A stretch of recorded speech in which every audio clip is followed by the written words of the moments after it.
Hello, welcome to my channel. How are you all? So, today I want to talk about making life decision that will alter the course of your life and the consequences of it. And how do you deal with the consequences when it's definitely not working for you? So, about 12 years ago, no, 13 years ago, I made a decision to quit my job and kind of trying to make it in the internet world, but it wasn't directly like that. My mom died about 13 years ago, and I had to kind of have that triggered of like, oh yeah, you can die tomorrow. Like, time is not given. It's not something that always going to be there. Like, you're not always going to be alive. I think that was like the one of the biggest realization. I mean, like in your 20s you don't think about death as much, and I feel even if someone dies, it's still like a bit far from you. But unless like either your best friend died or someone that very close to you dies, I think that's when it hits you. It's like, oh yeah, yeah, this happens, like this can happen. And that kind of force you to like face mortality right in the face, right? And it makes you feel it makes me feel as if that, like, whatever it is that what I was doing, what didn't really matter, it didn't feel like it matters. And I really felt like, oh, I wanted to try making money on my own, and I wanted to see whether I can do it or not. Of course, it was a very reactive decision, and I wasn't aware that I was depressed as well. And it wasn't like even 5 years afterwards I realized like, oh, I never been happy in my life. That was like so weird to realize. And the consequences of that is, of course, like 13 years later, I still am poor, because if I stayed in that employment, I probably would have a house on my own now, because I'll probably have money to, buy or put a deposit down and then pay a mortgage and blah blah blah. Going down that traditional route, because the occupation was pretty stable, and the industry was pretty stable. It wasn't industry that comes and goes. So how would I rate it now? Do I regret it? Like, if you are have been with me with this channel since last year, for example, that was just a very good, like, when I was documenting my year last year, and you see how much struggle I complain about when it comes to money. That's real. Like, that's what my brain is like most of the time. And what it has been like maybe the past 12 years during that period. And it's still like that now. I mean, like, circumstances haven't changed much, but what I feel like have changed a lot, even though I feel like I sacrifice making money with creating a sense of self for myself. And the things that I didn't get with money, I got in other ways. I have like a certain stability and steadiness in my inner core that I never had before. It was as if that I can't even say the word confidence. I can't even say that, because it's not confidence, it's just something solidified inside, something becomes whole inside. I'm not saying it's healthy inside. I'm not saying it's stable inside, but it's whole. Like it used to be empty. It used to be nothing in there. It used to. I was just like a husk. I was just like trying, like, basically ramming my head everywhere I go, trying to figure out what's what. Like, yeah, I still haven't gotten myself together when it comes to money and other worldly stuff.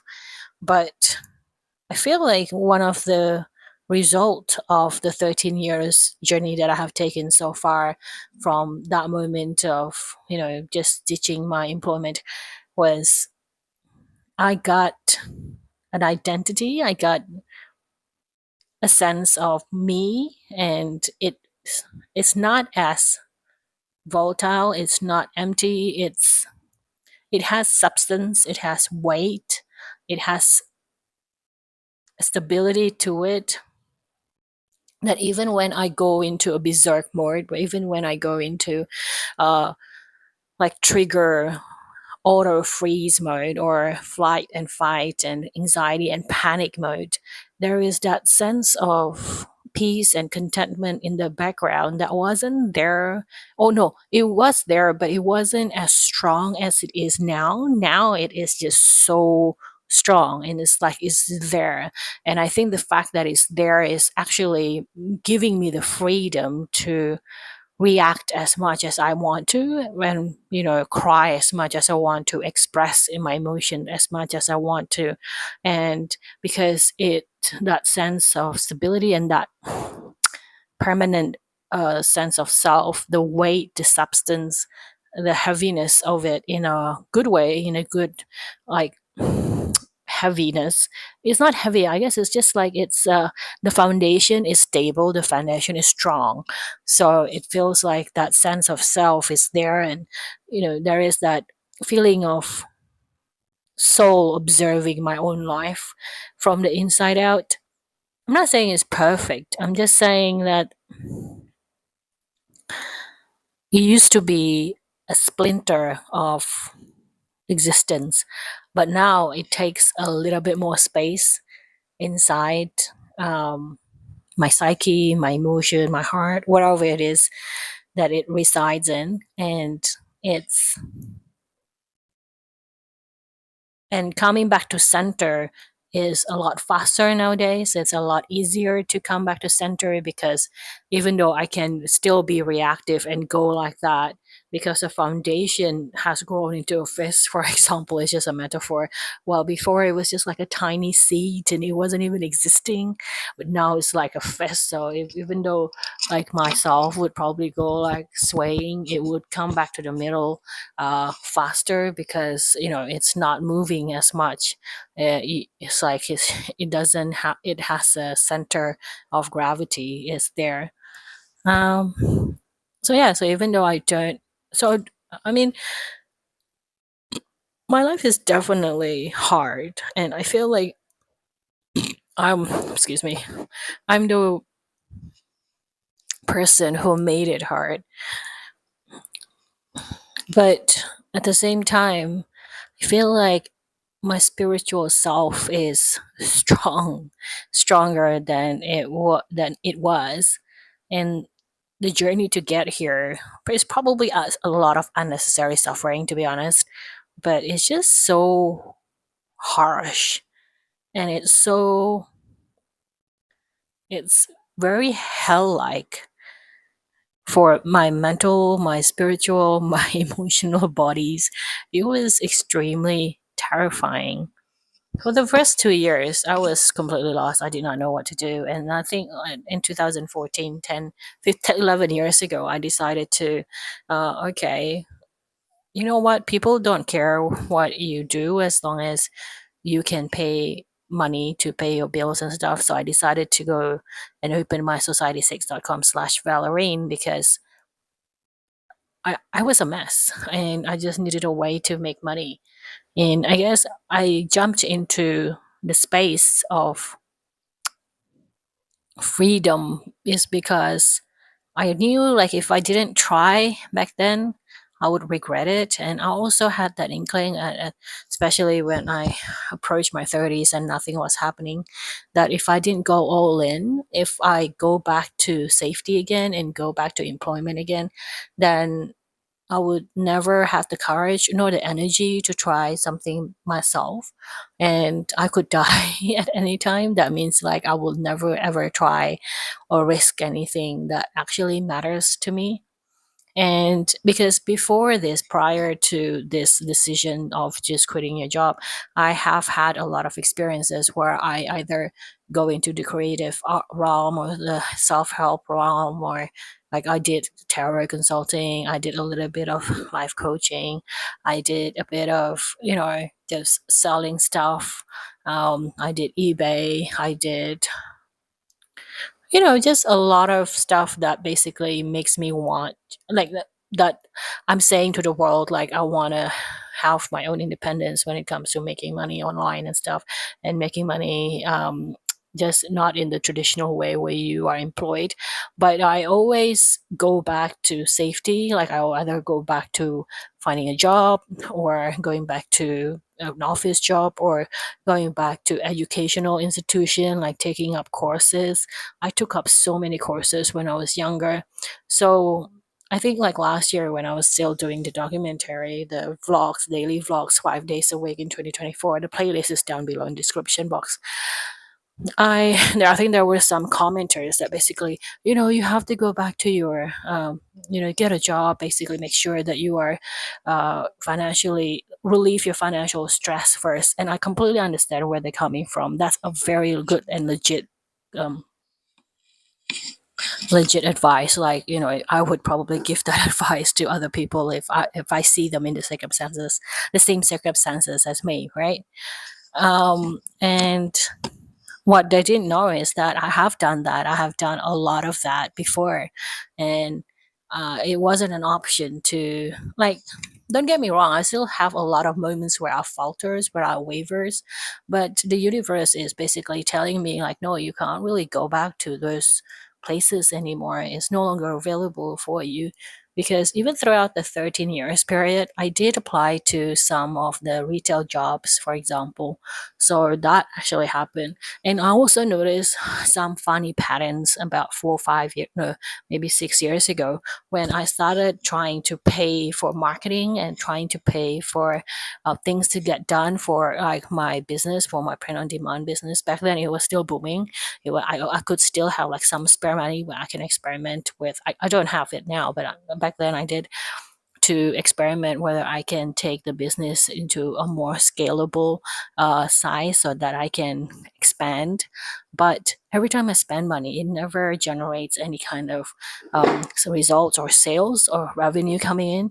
I think, and every time I use free stuff, like either free resources or like free marketing strategies, usually those are the one that make me money. It was as if that I feel like the universe is saying to me, like, no, this is you, only you and us. Like, this is our game. Like, we can't have other people coming in here and interfering with the process. I don't know how I feel about that particular funny bit now, but I still feel like that's something odd. It's like every time I pay for something, it never works out, but every time it's a free stuff, it usually does. Um, to some degree, I'm not saying in the overall degree.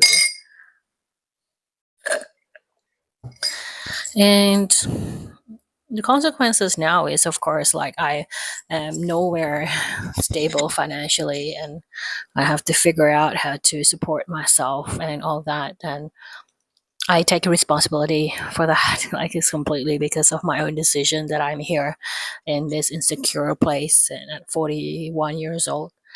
um but I don't regret it at all, because this is real risk. People say, like, oh, take a real risk, like you go back to a job and that's a real risk. And I'm like, no, that's not a real risk. You're going back to safety. um and it's also not complete safety, right? Because your job can go away, and you can get sacked like the next day or something. So it's never ever a guarantee. No.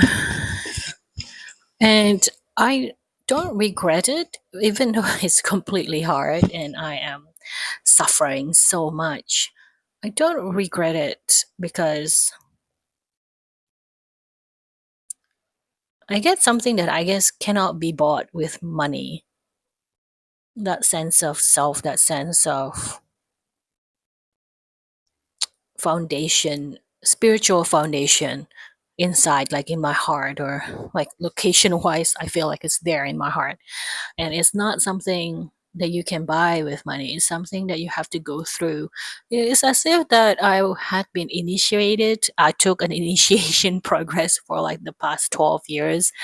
And I don't know if it's over or not. I don't feel it's over. I'm still here, right? I'm still suffering per se. But I feel like it is. An initiation. I suppose, like, I feel I'm going through all these lessons that the spiritual books that I used to read in my 20s up until I was 28 is telling me in theories what spirituality is about, what initiation is about, what manifestation is about. All these theories that I have accumulated inside my brain, all those thousands and thousands of books that I've read, the seminars that I went, all the conferences, the teachers that I had. I read their books. I've read their books back to forth, back to front, and stuff. All this wisdom that has accumulated inside my brain, but never actually practiced, never actually lived through. It was all theories. I feel like because of those books and because of those knowledge, that this initiation progress for the past 13 years feel like really heavy, because I was like ticking a lot of the, oh, I get what they mean in that, in that book now. Oh, I get what mean when they say this in that book now.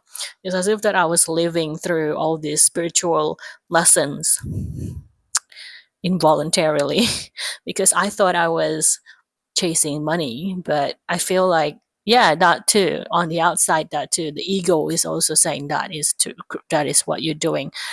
But I feel like in the background, what's actually happening is just me going through a spiritual initiation, baptism by fire type of activity for the past 12, 13 years and such.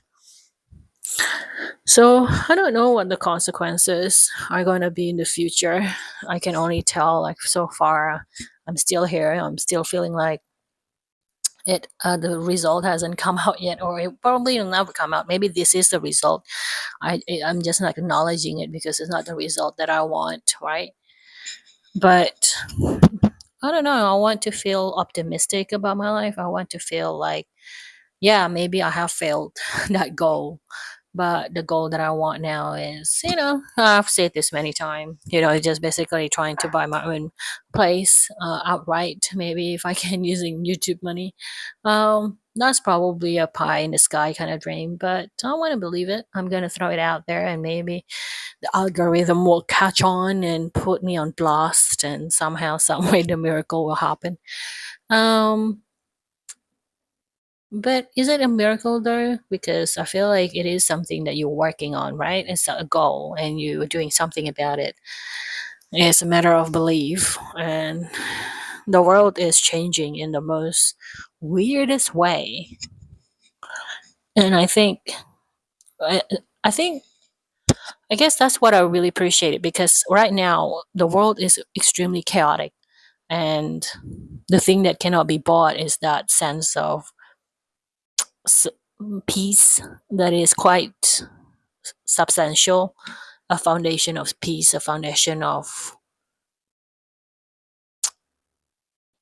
contentment that came out from trial and tribulations, while the whole world is still going about their own way, just doing their own everyday stuff, working, getting up 9 to 5, while I was in hell for the past 12 years. So, like, if the if the world goes into chaos, I'm just like, that's not new.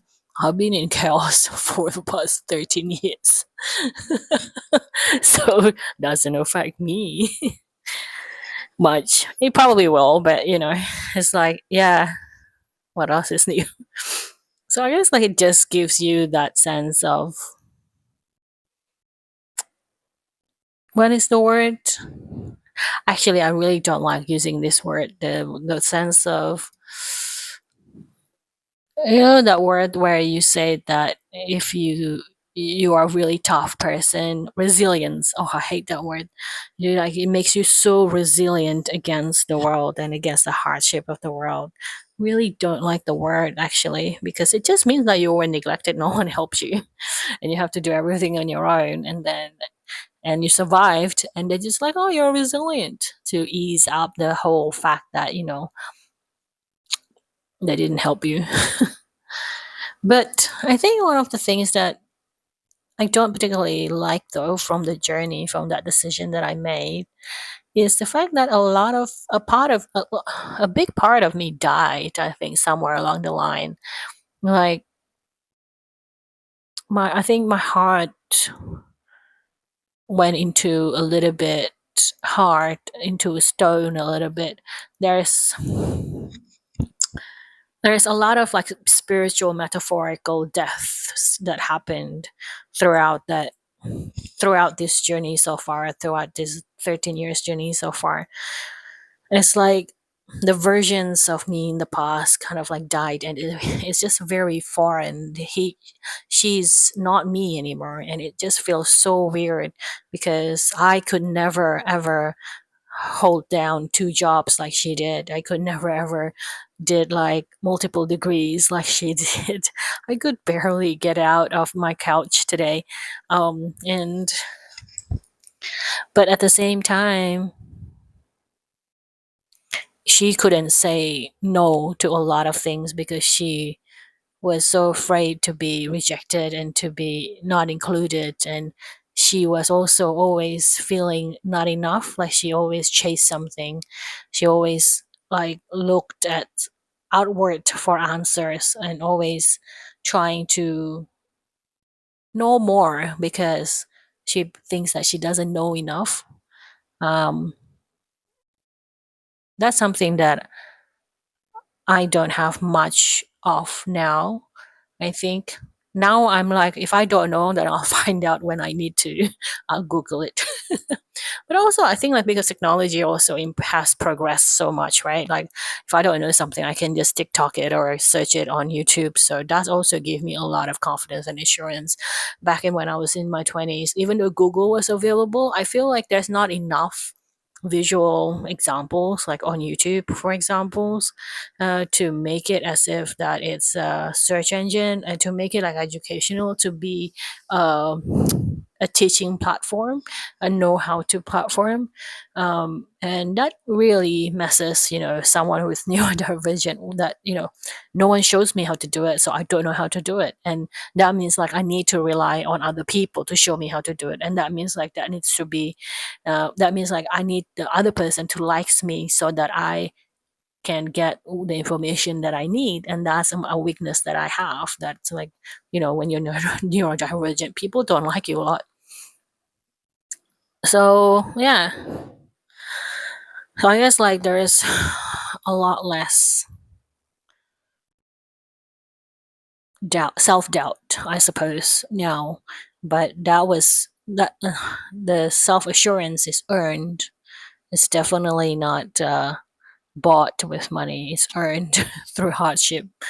And I don't know if I would ever actually got this self assurance if I had kept going with my journey back then of just being employed. And because I was always terrified even at work, the anxiety, the nervous dysregulation, I probably would not have any enough time to take care of myself. I remember like I couldn't even feel my foot, and it was swollen, but I didn't have time to go and figure out why it was. And I couldn't even, I think it was because my kidney was inflamed or something.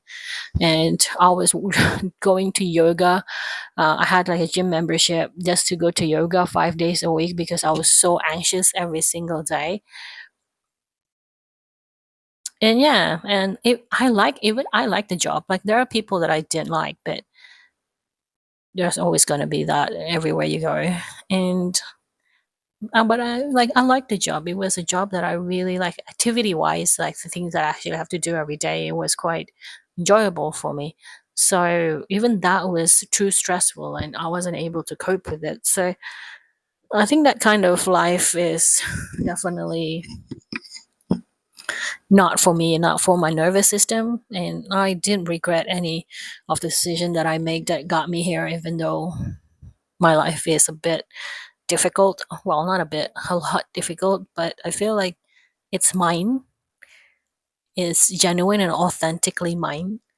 It's not a life that I am performing for society, so that's why even though it's hellish, it's difficult, it's filled with so much thorns that will prick me and making me bleed. it's mine. And while the other lives, these mainstream lives, they're not mine. They are just a performance that I used to do to,